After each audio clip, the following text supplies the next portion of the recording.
Well, good afternoon. I have a very fine, delightful audience here. Thank you very much for allowing me to speak. Some years ago in Vedanta, the thought came to me of the wonderful writers we had in Vedanta, the researchers, the writers, many, many, many, that helped us in inspiration. It helped us in understanding the Vedanta philosophy, the essentials, all that went with it, helped us in many ways, and including the spiritual teachers, the personal teachers that we have here today. Not only a philosophy that you can read, there's a personal teacher, and that's where the real happens in that. So that was very good. I have to agree with George here about Vedanta in the West. I had a few little things to say about that. Good. He did wonderful explaining that. I'll add a little more to it. Okay. I think at the same time, you know, there was something really going on in India around 1936 with Ramakrishna, and there was something going on in the northeastern part of the United States here. The Transcendentalists, you had Whitman, Emerson, Thoreau, sometime along about the 1830s on up until about the 1900s. The difference is, though, in this country, it took about Vivekananda to about 1900 or so to get here. But nevertheless, I always felt like, you know, there's something going on. In the midst of the most terrible wars, terrible. When you think about all the wars that were going then, it reminds me that God really is in charge of this universe, even in the midst of terrible wars. There's hope there. So we had this wonderful movement of knowledge and love taking roots. And even though it seems relatively small, it's there, folks. And that's the main thing that we have it. We don't count heads. We don't do that. The real is the real. So that's what Vedanta was to me as well. Also, sometimes I have talked recently to some people about pre-Vedanta. Who were you, and what were you, and where were you when you first came into the Vedanta philosophy, when you became aware, somehow, some way? And I've wondered about that a lot, and often with me, it goes way back into maybe 1950 when I joined the Navy. And there were statements made when I joined boot camp. You know, that's when they ripped all of your personality from you. You had no personality in a boot camp. Anybody's been through that, it's the next thing to being in prison, really. I remember the chief would come up and grab me by the collar, and the rest of them say, "You dummy, you, how dumb can you be?" Not very self-fulfilling, is it? Anyhow, during that time, the chief said, "Now, when I give you an order, you say, 'Aye, aye, sir.' An order, 'Aye, aye, sir.' He says, furthermore, I want to tell you what that means. When you say, 'Aye, aye, sir,' I mean that you heard the order. Second, that you understand the order. And the third is, you'll carry out the order." I thought about that for a while, and then I completely forgot about it until I got into Vedanta. And I said, this is Vedanta right here. We hear about Vedanta, and we understand it, and we will carry it out. Of course, carrying out, the granddaddy of carrying it out is realization. That's what it's for. People say, oh, I study Vedanta, this, that. Well, where does it take you? Okay, I don't know. Another thing happened in the same way about this pre-Vedanta thing. And that's, I guess we all have that. The minute they cut the cord in the first words we say and we try to crawl, I guess somehow, some way, we have this about us, about what we're going to be doing the rest of our life. Somehow, some way. You can call it karma, whatever you want to call it, but it's there somehow. So in this case, with a high school buddy of mine, we went together in high school back in the 40s in Brentwood, and he made a statement, he and along with another fellow, we were a threesome. We used to talk a lot. And we weren't always chasing cars and girls all the time. Because we actually did have some sensible conversations once in a while. And as a matter of fact, we were lifelong friends because of that. So Bud Rosenthal was his name, and he said something to me once. He said a statement out of the pure blue sky. Ah, the infinity of possibility. And it's been a few years back that we met for high school reunions, and I went up to Bud one day and I said, Bud, do you remember what you said to me years ago? I remembered all these years what you said to me. What was that? He says, I don't remember what I said. I said, well, you said it anyhow.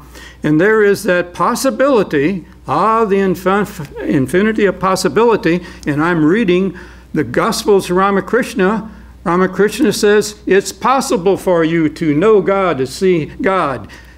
And he said to Vivekananda, I see you clearly then I see you clearly than I see myself.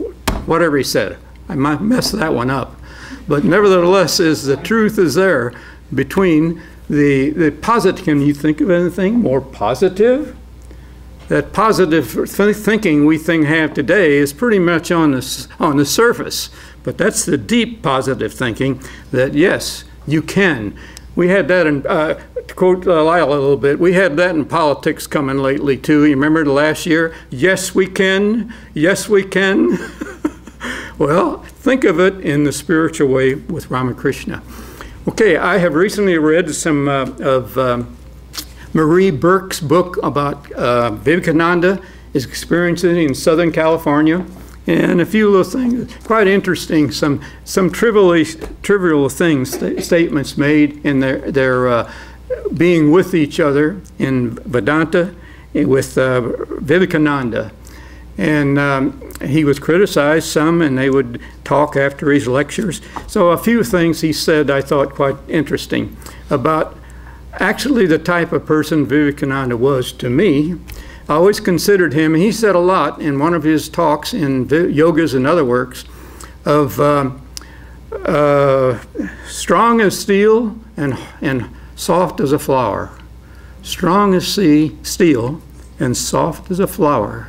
And that's pretty much what Vedanta, I gathered that when I was reading about Vivekananda's experience with some of these other people that he knew, some of them for the first time, strangers, this, that, and everything. And he would say things pretty directly, was a little bit more like the strong as steel thing. In fact, he even said one time after a wonderful lecture that he gave, it was really, really very good. And he came out and met with him. He says, I dropped a bomb on him today. I thought, Vivekananda? That's that side of Vivekananda. That's a delightful side, Vivekananda. I dropped a bomb on him today. Now if you say, they will think you are the terrorist. So now what we're doing right now is having a good laugh about Ramakrishna and Vivekananda, because the gospel is full of laughter. Vivekananda's life is full of laughter. A couple of others I can think of. He was talking about people with long faces. Long faces. People had an audience looked in bad time. He says, did they have a stomach ache? One time, he was preparing in the kitchen with some foods, and they had pickles and some pickle juice got on his hands, and he went like this. And one of the ladies says, say, you're not supposed to do that. That's not nice. He says, you people are all talking about the outer. I'm talking about the inner stuff. Well, there's many of those. I can't repeat them all to you. Couldn't remember, I guess, right now, all of them. But it's delightful to read about his experience with these so-called Westerners. Okay, so then Vivekananda, oh, and I want to say one more thing, too, about Vivekananda that I cherish very much in my heart. And back in 61 and 62, with Saprakasananda here then, and later Chidananda, we decided that we would send out in advance of 300 books to libraries of all kinds, college, university libraries, municipal libraries, all kinds of Vivekananda's yogas and other works. And I was glad to have a part of that. We mailed those out, and it was very wonderful. And we would send people letters, and they'd call back and say, well, would you like to have it? And we'd do. So I had charge of mailing all of them in my Volkswagen, and we could get a few at a time into the post office. And I remember one time, I think there was a Swami somewhere in the order that said, when he knew that we were sending out Vivekananda's book, which is kind of hard to read to start, you know, he said so much, he knew everything, and he said everything in that book. Might be a little hard for some people. The Swami says, who can understand Vivekananda? Well, in a way, that's right. Who can understand Vivekananda? I can't understand all of it, but that's what we did those years, and it was a wonderful thing to be able to do that. It was a real project. Also, there are many things about Vivekananda. This little book I have, the thing I love more, I guess to put it in one word, in a nutshell, is his vitality. It's more than enthusiasm. You can be enthusiastic for a lot of things that may not do good, but not vitality. Vitality is universal, it's everywhere. And of course, this little book I've had with me for, I guess it's about 50 years now, and it shows it. But I feel like almost everything is in this book. It's there. If you take it and expand it, and if you think about it and relate a lot of this to yourself, you got another book here. But it's got vitality written all over it. And I like to hear him say something here, something I thought about this Vedanta philosophy. There's no fooling with the Vedanta philosophy. You got to be sincere. You can't be worrying about it, accepting it one minute, and the next minute say, well, okay, I'm back in the world now. Here's what he said. The road to good is the roughest and steepest in the universe. It is a wonder so many succeed, no wonder so many fall. Character has to be established through 1,000 stumbles. Wow, that really says it. You know, this inspired me so much that I think I had a dream about this. I would like to share my dream with you, okay? Over in Brentwood, before Audubon Park, that was called 80 acres, and there was a valley in the middle of it, and we high school kids used to sleigh ride in the wintertime there. And now, so on High School Drive, and went steep down to the valley, and then the upside went way up by where Manhasset Village is today. And then later, Audubon Park came in and took all that over. But we used to get on a sleds, and we'd go down that one. We were like 1 o'clock in the morning kids with a bonfire, sleigh riding. A lot of fun. And you'd go down the one, boy, that was a joy, and we could go and cross the bottom and partially up the other side. Great, and we turn around and we do that the same. Just thinking about that with what Vivekananda said caused me to have this dream. Now I'll share it with you. In my dream, I had one of these sleds. We used to, you know what belly flopping is? And when you take the sled and run with it and fall down on it, we call it belly flopping. So in my dream, I was in a place, you might call it a scene out of Sound of Music. There was the, what's the name of that city there? The German city? Yes, okay. So the scene was like that, and you saw the snow and the Alps and everything. In my dream, I had this beautiful white sled, and I jumped on that, and it was so wonderful joy going down that slope. And at the end, sure enough, kind of a takeover from what I'd experienced in so-called real life, goes partially up the side. Well, I did that in the dream, but something happened on the way up to the other side. It kept going. The sleigh kept moving myself. What is this? First thing was fear.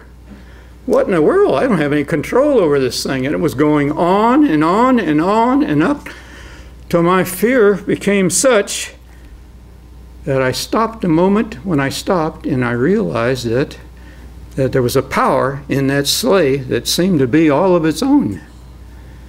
And that was the vitality and the power of Vedanta and Vivekananda.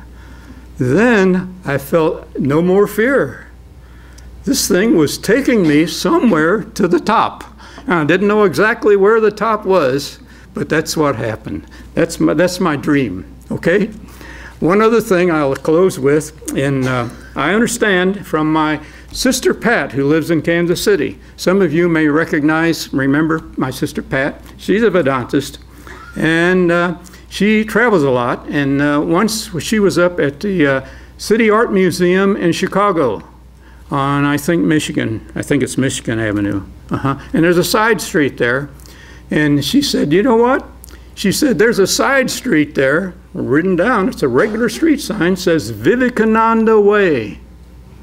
So I challenged her on that, and I said, well, is it still there? She says, no. What they do, they take very famous personalities. They take turns putting very famous personalities on that street sign, Vivekananda Way. So I thought about that, saying, boy, a wonderful street for me, because Vivekananda has been my way, and for that, I appreciate very much. Now, there's a little bit more to say, but I don't want to say it. I don't want to talk too much, because as I have said before, I love a finished speaker. I really, really do. Wait a minute. Wait a minute. I don't mean one who's finished. I mean one who's through.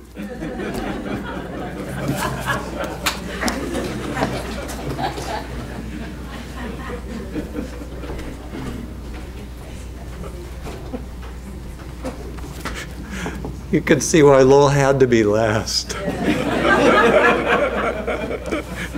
I just hope that we all have as much vitality when we get and that we can imbibe Vivekananda and Vedanta as much as Lowell has. It's really an inspiration for all the rest of us.